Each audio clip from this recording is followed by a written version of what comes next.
In the Black Out Loud. The battle against burnout. Burnout can drain energy, kill productivity, and leave sufferers feeling disengaged and helpless. While there are strategies to avoid burnout, it is important to know what to do when it happens. By Megan Breen. This article has been edited for audio purposes. Article begins. Burnout can happen to anyone. Leadership expert Fleur Hazelwood, author of Leading Wellbeing and managing director of the Blueberry Institute, can attest to that. Like many professionals, Hazelwood has occasionally slipped into patterns of behaviour in her career that left her feeling exhausted and struggling to get back on track. Hazelwood says, "One of the reasons I have become an expert in how to be healthy while being high-performing is that I feel like I have earned a personal PhD in burnout. I want to do a great job, and I push myself hard, which can result in long hours and, if left unchecked, can be detrimental to my health." While Hazelwood now recognises the warning signs for developing chronic stress and knows how to avoid them, she says helping an employee or colleague experiencing burnout requires a combination of empathy, support, and practical solutions. She adds, "The best strategy is to prevent it from occurring in the first place, because when you get to a state of burnout, there is literally nothing left in the tank. It is not solved by just taking a few weeks off work. The road to recovery can be long, and people need both professional health support and changes to the way they work as part of their plan.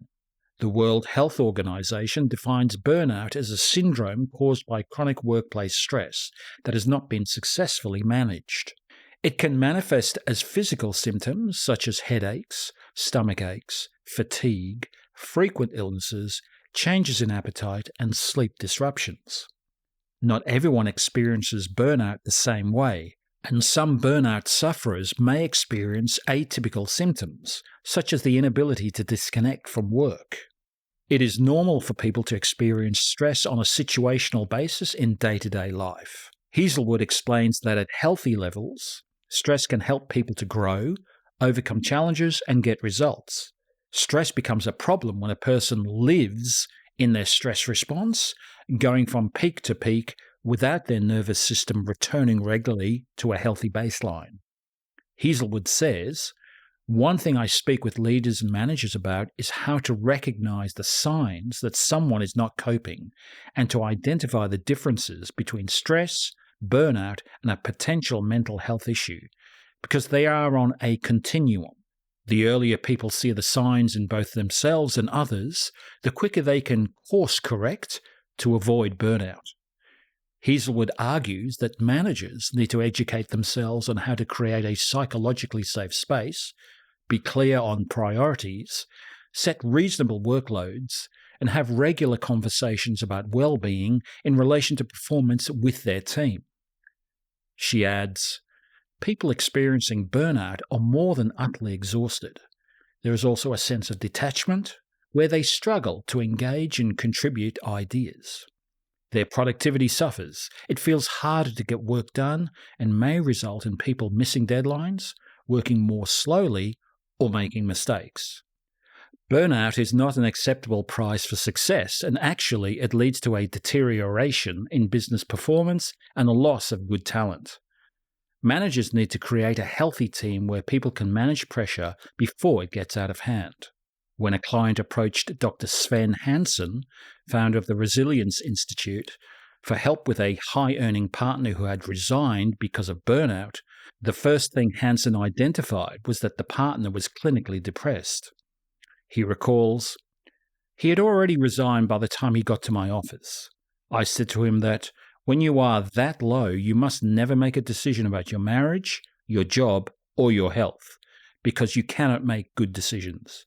You first need to work out where you are at and what you need to do to get better." Hansen says the most important factors to look at are sleep, exercise, and social time with your friends and loved ones. If you are touching base with those really important daily routines, you are going to have a much bigger buffer before you start going down. He adds that helping people understand that is the first step, and it is important to understand recovering from burnout will not be the same for everyone. He says, "We all use different techniques to bounce and grow. Some people need to stay connected to the workplace, but others need a total break. For this person, I was able to help him by getting his sleep back on track, getting him back on his mountain bike, and getting plenty of exercise. He went back to work and stayed with that firm for another 20 years as one of the highest earning partners."